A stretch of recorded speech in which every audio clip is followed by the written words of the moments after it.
非常欢迎各位现场以及我们线上的所有的贵宾、好朋友们呢，参加我们第2届的 We Futures 点子松论坛，启动未来集体智慧与参与式设计哦。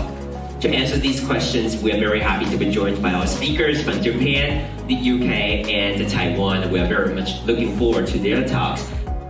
那今天也是一个非常精彩的场合，我们希望能够运用大家的集体智慧、AI 的技术、社会的参与，能够创造未来的可能性。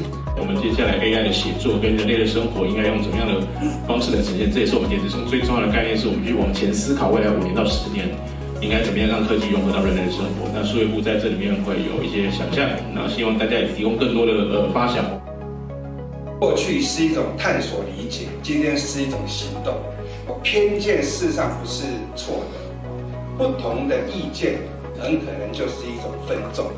彼此尊重差异，分散式的 AI 是不是有机会让我们得到更多的多元，同时还可以共舞？Design is a kind of a big question because, for example, chimpanzee is not designing. It seems that they are not designing, but somehow we could do. And design often deserves like about talent. And I really hate that idea because I know it's learnable because I learned in a way at the beginning that I could not find proper good ideas. But actually I could train, but in education, I think that that may be the only phenomenon you can observe in nature, that many of adapted good designs are autonomously emerging other than human being design. And I think for the current technology, like lower skills may not that important because machine can remember things better than you, and the more important skills is the high-level thinking skill.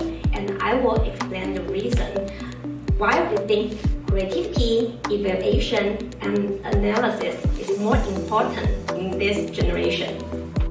Of course, we can't tackle problems effectively if we don't actually understand the problems well enough in the first place.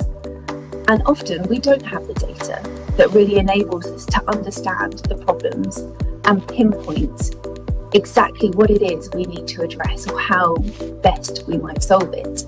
And one of the things that collective intelligence is brilliant at is mobilizing large numbers of people to generate new types of data, maybe data that's more localized or more granular, or is closer to the people who are affected by a particular problem.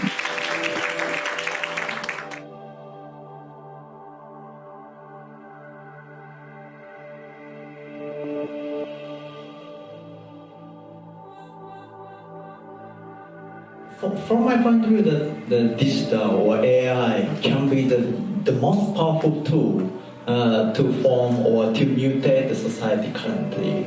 But as well, what kind of adaptation we want to have in the future is also one other question. We need to integrate these two things, like how we can do, why we do. So let's think together. Usually for researcher or like an engineer, usually we will treat the task very simple. Like we have like an objective function, which is one, for example, profit. We want to maximize this profit, and we treat everything very simple. We want to maximize that one. But actually, if you think about more globally, we have like different perspectives we want to optimize, and what kind of objective function we need to think about is also important. So that's why I think the current interdisciplinary research needs to be done, because like a researcher or engineer need to listen to like other fields perspective so that they can set up like a different objective so that they can optimize to different way. Probably is contradict to the original direction, but they need to find out a good balance between these two. So I think that is the practical way to develop this tool for our life. So I think technology can be a really powerful force for good in the world. I think by and large it's not achieving that potential right now. But to achieve that potential, we really need to think about who owns that technology, who shapes that technology, whose data is that technology trained on. How do we give communities the opportunity to shape the technologies that they need, to use the technologies that matter to them, and inform how those technologies are governed. I really think collective intelligence has a really critical role to play in helping us to create a fairer, more responsible, more ethical AI.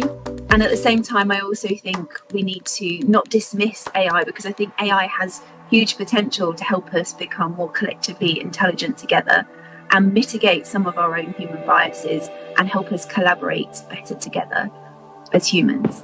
Thank you. All right, that's it for today.